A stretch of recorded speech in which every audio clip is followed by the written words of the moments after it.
අලුත්ම එලිමහන් රංගපීට බලන්න තමයි මම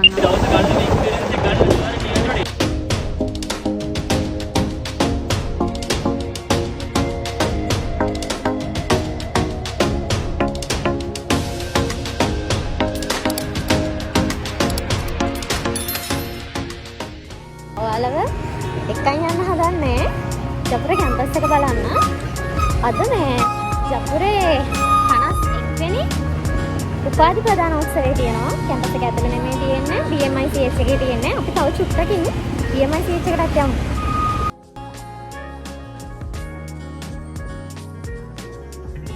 සාමාන්‍යයෙන් නම් කැම්පස් එක ඇතුළට යන්න එක එන්ට්‍රන්ස් එකක් විතරක් නෙමෙයි තියෙන්නේ.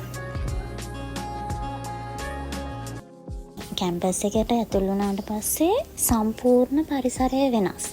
ඒක ඒ කියන්නේ කැම්පස් එකට ගැලපෙන විදියට ළමයිට ඉගෙන ගන්න ගැලපෙන විදියට තමයි නිර්මාණය කරලා තිබුණේ. අලුත් පරිසරයක් තමයි ඇත්තටම ජපුරේ තියෙන්නේ. ආසයි දැක්කම අලුතෙන් හදපු බිල්ඩින් සෑහෙන්න තිබුණා. කැම්පස් එකට එන්නේ ඉන්න නංගි කෙනෙක් මල්ලි කෙනෙක් නම් ඔයාලට අලුත් අත්දැකීම් හිටපුවට වඩා අත්දැකීම් අලුත් අයට ලබා ගන්න පුළුවන් මට හිතෙන්නේ. මම ඉස්සෙල්ලා කිව්වා වගේම ජපුරේ 51 වෙනි උපාධි ප්‍රදානෝත්සවය තමයි පැවැත්වුනේ. ඔයාලට මේ වීඩියෝ එක බලා ගන්න පුළුවන්. BMICH එකේ උනාට රෙඩියේෂන් එක තිබුණේ. කැම්පස් එක ඇතුලේ ෆොටෝස් ගන්න, වීඩියෝස් ගන්න ගොඩක් අය ඇවිල්ලා හිටියා. ඇත්තටම මාත් එදා ගියේ අපේ අයියා කෙනෙක්ට සුබපතන්න බලාගෙන. ඔයාලා ආදරේ කරන කෙනෙක් එයා. මේ තියෙන ළමයි මැනේජ්මන්ට් එකේ හදපු අලුත්ම බිල්ඩින් එක. ලංකාවේ රාජ්‍ය විශ්වවිද්‍යාල 17ක් තියෙනවා. ඒ 17න් එකක් තමයි ශ්‍රී ජයවර්ධනපුර විශ්වවිද්‍යාලය කියලා කියන්නේ. ජපුරට යන්න ආසාවෙන් ඉන්නවනම් ඔයාලට අවස්ථාව. ඒ ලෙවල් කරන නාගි කෙනෙක් මල්ලි කෙනෙක් නම් නිදහස් අධ්‍යාපනයෙන් උපරිම ප්‍රයෝජන ගන්න. හොඳට ඒ ලෙවල් පාස් වෙලා ජපුර වගේ කැම්පස් එකකට ඇප්ලයි කරලා ඔයාලගේ හීන වලට යන්න. හීන කියන්න හීන විතරක්ම වෙන්න ඉඩ තියන්න එපා. හැමෝටම අවස්ථාව නැහැ ලංකාවේ රාජ්‍ය විශ්වවිද්‍යාල වලට යන්න. ඒ අවස්ථාව ගන්න. ඒ අවස්ථාවෙන් උපරිම ප්‍රයෝජන ගන්න. ඔයාලට ලස්සන ගමනක් යන්න පුළුවන්. කවුරු කොහොම කිව්වත් කැම්පස් එකේ ගෙවන අවුරුදු 4 අපරාධ කියලා. ඒ අවුරුදු 4 ගෙවන කෙනෙක් දන්නවා ඒකේ තියෙන වටිනාකම. නිදහස් අධ්‍යාපනයෙන් උපරිම බල නෙලා ගන්න ආරාධනා කරනවා. නංගි මල්ලි උත්සාහය අත්හරින්න එපා. ඔයාලට අවස්ථා 3ක් දීලා තියෙනවා. ඒක අවස්ථාවක් නෙමෙයි. ඒ වල 3 පාරක් කරන්න පුළුවන්. අවුරුදු 4ක ඩිග්‍රියක් නොමිලේ කරන්න දෙන අවස්ථාවක් මිස් කරගන්න එපා. ඔයාලගේ හින වලට යන්න අම්මලගේ තාත්තලගේ බලාපොරොත්තු ඉෂ්ට කරන්න.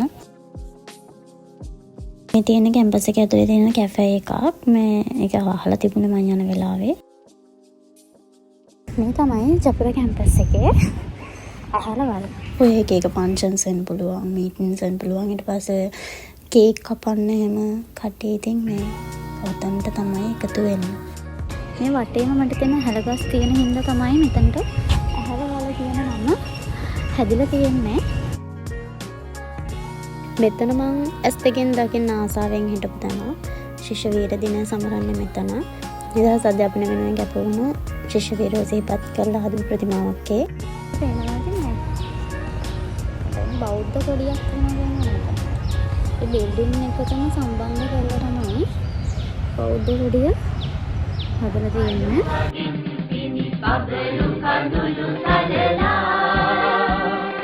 සුසුම් පවන් කතා ඔබට කියනා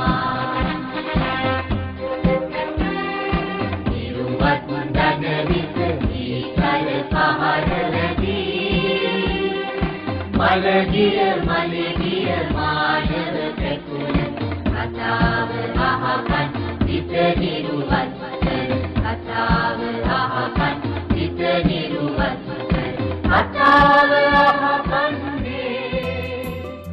ජපුර කැම්පස් එකේ ඉතිහාසය ගත්තාම එක්කඩුවේ සුමංගල හාමුදුරුවෝ ආරම්භ කරපු විද්‍යෝදය පිරිවෙන තමයි පසු කාලීනව ශ්‍රී ජයවර්ධනපුර විශ්වවිද්‍යාලය විදියට නම් කරලා තියෙන්නේ.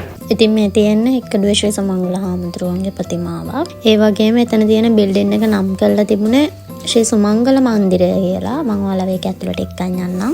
ඒ බිල්ඩින් එක ආර්ට්ස් ෆැකල්ටි එකේ කොටසක්.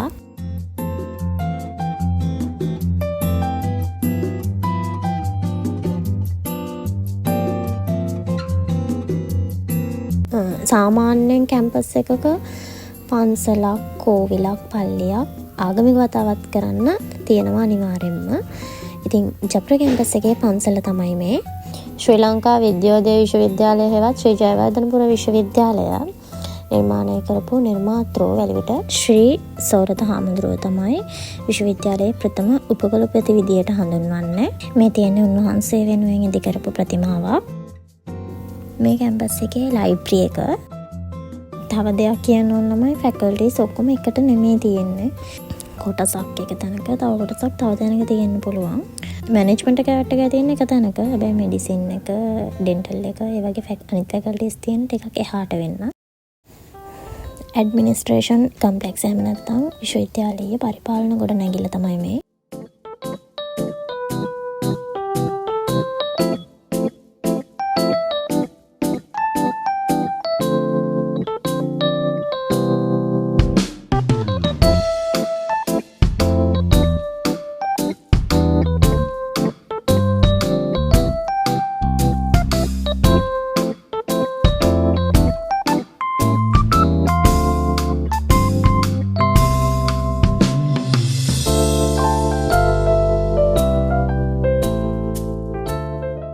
ජපුර කැම්පස් එකේ හදපු අලුත්ම එලිමහන් රංගපීඨ බලන්න තමයි මම ආවේ.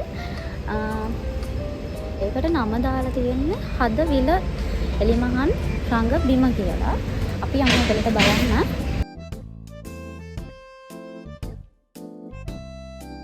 කැම්පස් එකේ ගොඩක් ෆන්ක්ෂන්ස් යනවා. එතකොට ඒ වගේ දේවල් පැවැත්වෙන්නේ මෙන්න මේ වගේ තැන්වල. ගොඩක් වෙලාවට ලෙක්චර්ස් එක රැට තමයි ගොඩක් ෆන්ක්ෂන් තියෙන්නේ. එතකොට අර ලයිට්ස් එහෙම දාන්න වෙන්න පුළුවන්. මේ දේවල් හැම පහසුකමක්ම මේ තැන්වල හරි ගස්සලා තියෙන්නේ. ඔයාලට කියන්න බැරුණා මෙහෙත් රොබරෝසියා ගස් තියෙනවා. ඊට පස්සේ අර බල්වල් පහුරු වගේ කහපාට මල් පිපෙන වැල් జాතියක් එහෙම තියෙනවා. මේ මෙතන සම්පූර්ණ කහපාටින් වැහෙන්න මල් පිපෙනවා කාලෙකදී. මේ මල් පිපෙන කාලේ නෙමෙයි, සමහර වෙලාවට ගස්වල මේ කොළවත් තියෙන දෙතරමට වේලිලා තිබුණේ. ඒ කියන්නේ කාලෙන් කාලට ඉතින් පරිසරය වෙනස් වෙනවානේ. ඔයාලට කියන්න බැරුණා ඉතින් මම කවුරු එක්කද ගියේ කියලා. මේ මගේ හොඳම යාළුවා වල කාලේ ඉඳලා. එයා ජපුර ගියා, මම පේරාදෙනියව. අපි දෙන්නම එකට පාඩම් කරලා ගොඩ ගියේ. එහෙම යාළුකම් හරි වටිනවා ළමයි. අපි දෙන්න කරපු වැඩ මතක් වෙද්දී hina යනවා ඇත්තටම. මේ ඉගෙන කොච්චර පිස්සුනටවත් අපි දෙන්න කොහොම හරි ක්ලාස් ගිහිල්ලා කොහොම හරි වැඩ ටික කරගත්ත, පාඩම් කරලා කොහොම හරි කැම්පස් ආව දෙන්නම. මේ තියෙන ළමයි ජිම් කැන්ටින් එක. ඔය චිත්‍රය හැම ළමයි අඳපු චිත්‍රමයි තියෙන්නේ. මේ අපි අත්තිත් ඒ වෙලාවේ ළමයි ෆන්ක්ෂන් එකකට ලෑස්ති වෙන ගමන් හිටියේ. මේ කැම්පස් ඇතුලේ සාමාන්‍යයෙන් ළමයි එකතු වෙලා කරන වැඩ ගොඩක් යනවා. කැම්පස් එකේ යන ළමයි කෑම වලින් මම හිතන්නේ ලොකු ප්‍රශ්නයක් නැතුව ඇති. මොකද කැන්ටින් එහෙමත් හැමතැනම තිබුණා. අනිත් එක පාරට බැස්ස ගමන් මේ කඩවල එහෙම තියෙනවා. ඒ හින්දා ප්‍රශ්නයක් නැහැ. ස්පෝර්ට්ස් වලට කිසිම බාධාවක් නැහැ. ඔයාලට කැමති ක්‍රීඩාවක් කරන්න පුළුවන්. ජිම් එකක් තියෙනවා. ඊට පස්සේ ලංකාවේ විශ්වවිද්‍යාලයක තියෙන විශාලතම එහෙම නැත්නම් දෙකම ස්විමින් pool එක තියෙන්නේ ජපුරේ. ඔයාලට අවස්ථාව ස්පෝර්ට්ස් එහෙම කරනවා නම් කැම්පස් ආවොත් ඔයාලට ඒ දේවල් වලින් උපරිම ප්‍රයෝජන අරගෙන ඉස්සරහට යන්න පුළුවන්. පාඩම් කරන්න එහෙම හත්සෙම තියෙනවා. ඔයාලා ගියම් බලා ගන්න පුළුවන්. සමහර තැන්වල ඇත්තටම වීඩියෝස් ගන්න බෑ. මේ කපල්ස් එහෙම හිටියා. කැම්පස් එකේ තියෙන ගොඩක් තැන්වල නම් හදාගෙන තියෙන්නේ ළමයිමයි. එහෙම තැනක් තමයි මේ කසභූමිය කියලා කියන්නේ. කසගස් ගොඩක් තියෙනවා. ඉස්සර මීට වඩා කසගස් තිබුණා කියලා කියනවා.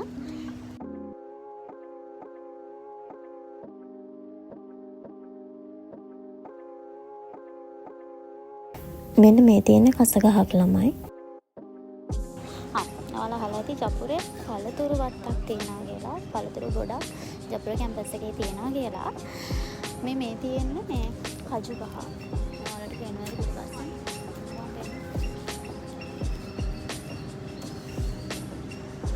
දැන් නම් කජු නැහැ. කජු මේ කාලේට හැදෙන්නේ නැහැ. සාමාන්‍යයෙන් මාර්තු අප්‍රේල් කාලේනේ කජු හැදෙන්නේ. ගොඩක් පළතුරු තියෙනවා ළමයි. මේ චෙරි, කජු, පීර, අනෝදා ඒ වගේ මේ පළතුරු කැම්පස් එක ඇතුලේ වගලා තියෙනවා. කොළඹ කියලා කිව්වට මට ඒක ඇතුළට ගියාට පස්සේ කොළඹ පරිසරයක් නෙමෙයි ළමයිට ඉගෙන ගන්න හොඳ පරිසරයක් මම ඒක ඇතුළේ දැක්ක. මොකද කොළඹ කියන්නේ නාගරික පරිසරයක්. ඒකත් එක්ක මේ වගේ තැනක් මෙහෙම නිර්මාණය කරන්න කොච්චර කාලයක් මොනතරම් කැපකිරීමක් කරන්න ඇද්ද කියලා මට ඒ වෙලාවේ මතක් වුණා.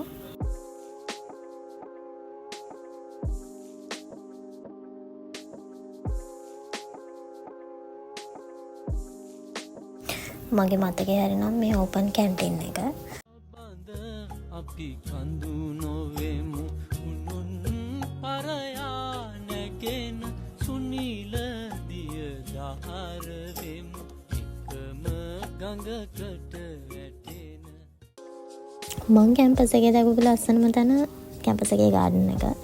ඇත්තටම ඒක මාරම ලස්සනයි. ළමයි ඒක දැක්කහම හරිම ආසයි. ඒක ළමයි කාලයක් තිස්සේ කැම්පස් එක ඇතුලේ මේන්ටේන් කරගෙන යනවා.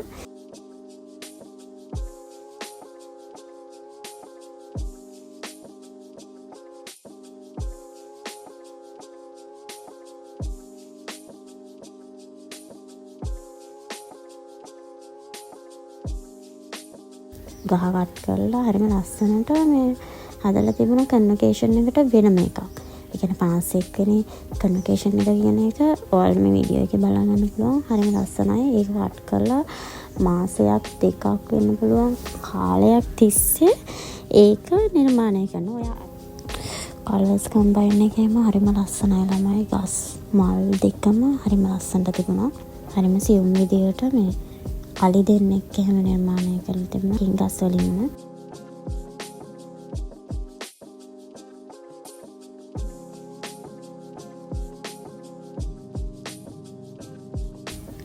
ඇත්තටම ලංකාවේ විශ්වවිද්‍යාල ඇතුලේ ඉගෙන ගන්න පරිසරයක් නිර්මාණය කරලා දීලා තියෙනවා. ඒ වගේම ඔයාලට පහසුකම් සපයලා දීලා තියෙනවා රජය විසින්. නිවාසිකාගාර පහසුකම් හැමදේම වගේ.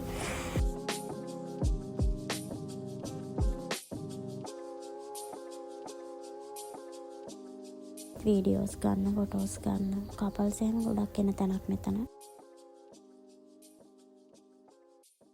මං හිතනවා කැම්පස් එන්න නංගිලා මල්ලිලාට මේක ලොකු මොටිවේෂන් එකක් වෙයි කියලා. ලංකාවේ හැම කැම්පස් එකම වගේ හරිම ලස්සනයි. ඒ කියන්නේ ළමයි කැම්පස් එකකට ආවේනික වෙච්ච ආකිටෙක්චර් එකක් තියෙනවා. ඒක කැම්පස් එකෙන් කැම්පස් එකට වෙනස්. ඒ හින්දා ඕනම කැම්පස් එකකින් ඉගෙන ගන්න ලංකාවේ හැම කැම්පස් එකම වගේ ලස්සනයි. ඒ අත්දැකීම් ගන්න. ඔන්න මන් දැන් තමයි BMICH එකට ආවේ.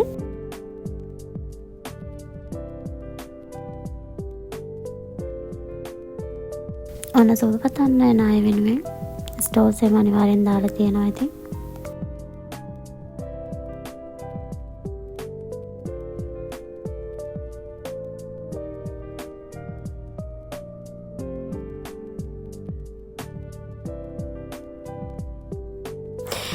මෙයාලගේ ජීවිතවල ලස්සනම ලස්සන දවසක්. ඉතින් එයාලා වගේම ඔයාලත් මේ වගේ දවසක් කවදා හරි උදා කරගන්න. ඒක හරියම ලස්සන අත්දැකීමක්. ඔයාගේ වෙන්න පුළුවන්, අම්මා තාත්තගේ වෙන්න පුළුවන් හීනයක්. ඒක හීනයක් වෙන්න ඉඩ තියන්නේ නැතුව කැපවීමෙන් වැඩ කරන්න. ඒ වගේ දවසක් ඔයාලටත් අනිවාර්යෙන්ම එයි. මනෝවිද්‍යාව ශාස්ත්‍රීය ගෞරව උපාධිය 2024 දෙසැම්බර් දෙවන පෙළ ඉහළ කාවින්ද්‍යා දිසානායක දවසක උතුම් කිරුලක් දරන් ඔබ එන්න රැජිනක් ලෙස මෙන්න මේ අය බලන්න තමයි අපි ආවේ.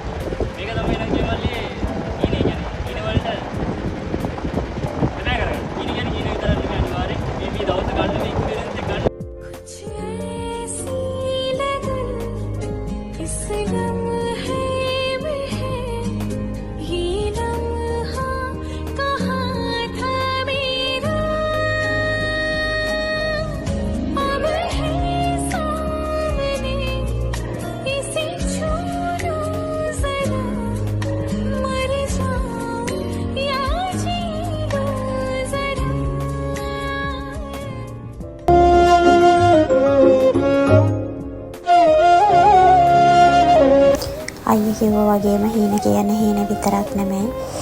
අත්‍තරම අම්මලා තාත්තලා බලාපොරොත්තු අපි කවදා හරි ලස්සන තැනක ඉන්නවා කියන එක.